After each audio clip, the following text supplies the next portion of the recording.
आज हम माँ की कब्रनामी, एक छोटी सी लेकिन बहुत गहरी कहानी पर बात कर रहे हैं।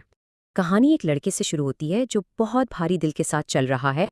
वो अकेला है और एक कब्रिस्तान में दाखिल होता है जहां हर तरफ खामोशी है।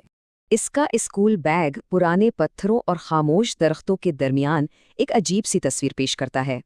उसके कदम बहुत आहिस्ता और सोचे समझे हुए हैं। वो सीधा एक खास जगह की तरफ जा रहा है, अपनी माँ की कब्र की तरफ। वहां पहुंचकर वो बड़े प्यार से कब्र के पत्थर को साफ करता है, बहुत नरमी से। और फिर उसकी आंखों में आंसू आ जाते हैं और वो अपना बैग कब्र पर रख देता है, जैसे कोई तोहफा दे रहा हो।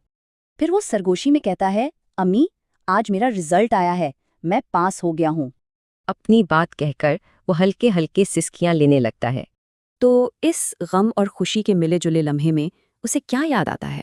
उसे अपनी माँ के कहे हुए अल्फाज याद आते हैं, मेहनत करोगे तो जरूर कामयाब होगे। ये याद आते ही उसका दिल जैसे हल्का हो जाता है। अब वो उन कब्रों के दरमियान बहुत सुकून से खड़ा है। इसके चेहरे पर आंसुओं की जगह अब एक हल्की सी मुस्कुराहट है।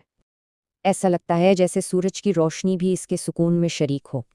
आखिर में वो एक वादा करता है, मैं तुम्हें कभी नहीं भूलूंगा माँ।